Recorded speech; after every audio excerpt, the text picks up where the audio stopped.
नमस्कार साथियों, स्वागत है आप सभी का आपके अपने YouTube चैनल यस के एक्सीलेंस ट्यूटोरियल में। तो साथियों, आज हम लोग कक्षा 10 हिंदी पद के विकास का संक्षिप्त परिचय के अति लघु उत्तरीय प्रश्नों को देखेंगे। इसमें से आपको जो है हिंदी का प्रश्न संख्या 1 जो है पूछा जाता है, मतलब प्रश्न संख्या 1 में यहाँ से क्वेश्चन पूछे जाते हैं, ठीक है ना। हिंदी पद और हिंदी गद्य साहित्य के इतिहास से आप लोगों को क्वेश्चन नंबर 1 का जो है जवाब देना रहता है, जिसमें क दिया रहता है कि निम्नलिखित कथनों में से कोई एक कथन सही है, उसे पहचान कर लिखिए, ठीक है। तो इस टाइप के सभी वीडियो आप लोग देख लीजिएगा। ये जो है पूरा आप लोगों को करने के लिए जो हमने सभी वीडियो गद्य साहित्य का बना दिया है, और ठीक है ना। ये देखिए, ये सभी जो है जैसे पूछ देगा किसी एक के निम्नलिखित कृतियों में से किसी एक कृति के रचनाकार का नाम लिखिए, ठीक है। इसमें से किसी एक कृति के रचनाकार का नाम लिख देना है, ठीक है। उसके बाद से किन्हीं 2 प्रसिद्ध उपन्यासकारों के नाम लिखिए, ऐसे ही जो है पूछ देता है। किसी एक यात्रा लेखक का नाम, माने अंगद तक, ठीक है ना। अंग नहीं, दूसरा क्वेश्चन भी जो है हिंदी गद्य के साहित्य से ही पूछता है, हिंदी गद्य और पद साहित्य से ही उठाता है, ठीक है ना। तो दूसरा क्वेश्चन तक यानी कि कौन नंबर तक, 1 2 3 4 5 6 7 8 नंबर जो है आपका जो है क्वेश्चन पूछा जाएगा हिंदी पद के साहित्य और हिंदी गद्य के साहित्य दोनों को मिला के, ठीक है ना। तो हिंदी पद साहित्य के जो है हम अति लघु उत्तरीय क्वेश्चन को बता रहे हैं इस वीडियो में, ठीक है ना, जो कि 1 से 2 तक क्वेश्चनों को करने के लिए आपको मदद देगा, ठीक है ना। तो और काफ़ी जो है इम्पॉर्टेंट क्वेश्चन जो है छाट रखे हैं और जो उसको लिख रखे हैं, आप लोग भी देख लीजिए, उसको कॉपी पे नोट कर लीजिए, ठीक है। तो चलिए देखते हैं क्या क्या क्वेश्चन है, ठीक है।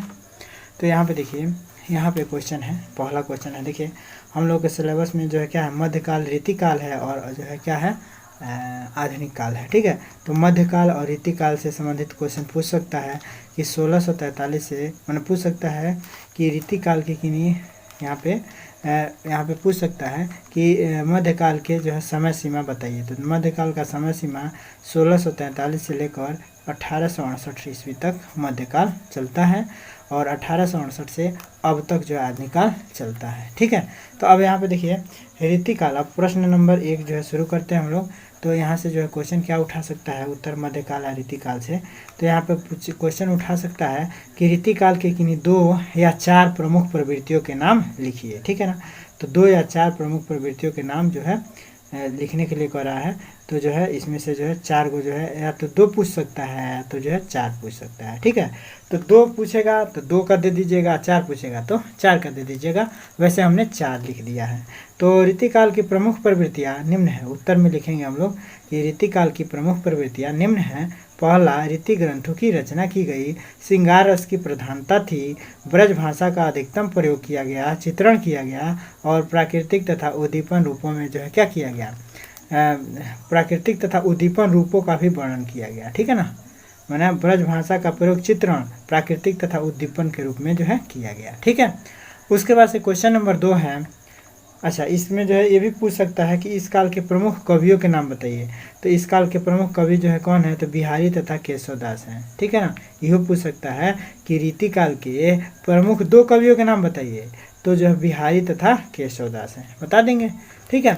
उसके बाद से जो है आपको पूछ सकता है, क्वेश्चन नंबर 2 है कि रीतिकाल में वीर रस की कविता किस कवि ने लिखी थी। बहुत ही इंपॉर्टेंट है, देखिए 2013 और 2011 में पूछा था, ठीक है। तो संभवतः जो है इस साल कहीं पूछ दे, ठीक है। तो रीतिकाल में वीर रस की जो है कविता किसने लिखी थी। तो रीतिकाल में वीर रस की कविता महाकवि भूषण ने लिखी थी, महाकवि भूषण ने लिखी थी। उसके बाद से क्वेश्चन नंबर 3 है कि रीतिकाल के किन्हीं 2 कवियों के नाम लिखिए और उनकी एक एक रचना का नाम लिखिए, ठीक है। तो रीतिकाल के जो है 2 कवि जो हैं क्या, कौन से हैं, एक तो बिहारी लिख दीजिए, एक केशवदास लिख दीजिए, ठीक है। तो बिहारी जो है क्या है, तो बिहारी सत सही और केशवदास रामचंद्रिका लिखे हैं, ठीक है भाई। यही चीज़ और हम लोग को 2 कवि का नाम याद करना है, उनके 2 रचना का नाम याद करना है, बहुत ही इम्पोर्टेंट है, ठीक है ना। मैंने 2 मैंने देखिए हर काल के कवि और उनके रचना याद करना बहुत ज़रूरी है। तो रीतिकाल के 2 कवि कम से कम और उनकी 2 रचना याद करना बहुत ज़रूरी है, ठीक है ना। तो इसलिए जो हमने इसको जो है ले लिया है और ये भी जो है काफ़ी इम्पोर्टेंट है, ऐसा क्वेश्चन पूछा जाता है, ठीक है। उसके बाद से है कि घनानंद और भिखारी दास, घनानंद और भिखारी दास रीतिकाल की किस धारा के कवि थे। ठीक है ना। तो घनानंद जो है रीति मुक्त धारा के कवि थे। घनानंद जो है रीति मुक्त धारा के कवि थे, और जो है भिखारी दास जो है रीतिबद्ध धारा के कवि थे। रीतिबद्ध और रीति मुक्त, ठीक है ना।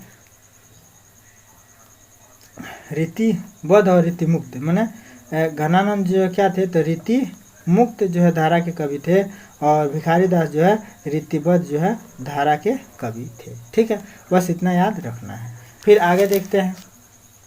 10 क्वेश्चन है तो 5 और हैं। ठीक है ना। ज़्यादा आप लोगों को जो है टाइम नहीं लेंगे आप लोगों का। ठीक है ना, क्योंकि भाई आपका टाइम बहुत कीमती है।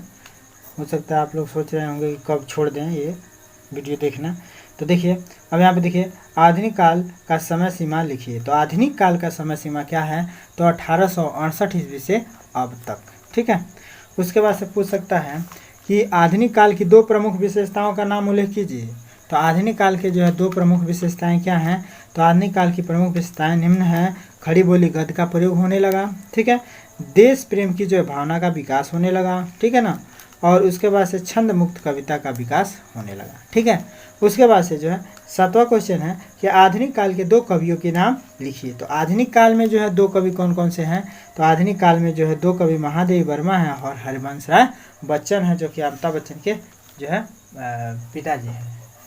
अमिताभ बच्चन के पिताजी थे हरिवंश राय बच्चन। ठीक है, जो कि कविता लिखा करते थे। ठीक है। उसके बाद से लिखिए, देखिए 8वां क्वेश्चन है कि आधुनिक हिंदी साहित्य का जन्मदाता किसे माना जाता है। तो आधुनिक हिंदी साहित्य का जन्मदाता भारतेंदु हरिश्चंद्र जी को माना जाता है। तो आधुनिक हिंदी साहित्य के जन्मदाता भारतेंदु हरिश्चंद्र को माना जाता है, लिख सकते हैं आप लोग। ठीक है।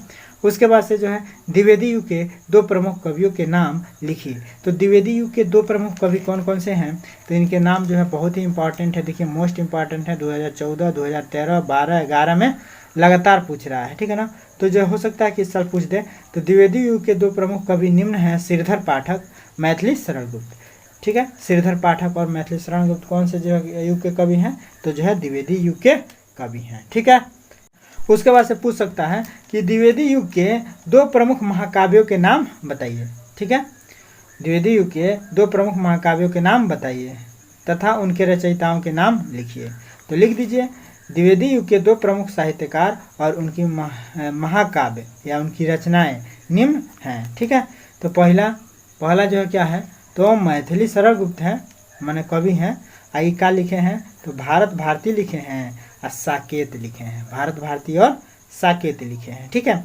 उसके बाद से क्वेश्चन नंबर इसका जो है दूसरा कवि हैं अयोध्या सिंह उपाध्याय, और उन्होंने क्या लिखा है, अयोध्या सिंह उपाध्याय हरिऔध। ठीक है ना। इनका पूरा नाम अयोध्या सिंह उपाध्याय हरिऔध है, और ये जो है क्या लिखे हैं, तो प्रिय प्रवास भी लिखे हैं। ठीक है। अयोध्या सिंह उपाध्याय हरिऔध। ठीक है। क्या लिखे हैं, प्रिय प्रवास लिखे हैं। तो बस दोस्तों, आज के इस वीडियो में बस इतना ही। फिर अगले जो है दिन जो है इसका जो है पार्ट 1 जो है आ जाएगा। ठीक है। पार्ट 2 इसका जो पार्ट 2, इसको जो पार्ट 1 मानिए, तो इसका पार्ट 2 जो है अगले वीडियो में आपको मिलेगा। और यह वीडियो आपको कैसा लग रहा है, और क्या जो है टाइपिंग करना अच्छा है या ऐसे ही लिख के बताना अच्छा है, इसको भी आप लोग कमेंट में ज़रूर बताइएगा। मैंने हाथ से लिखा हुआ आपको अच्छा लगता है कि जो है इसको टाइप कर दिया जाए तो अच्छा लगता है। टाइपिंग में तो बहुत टाइम लग रहा है। ठीक है ना।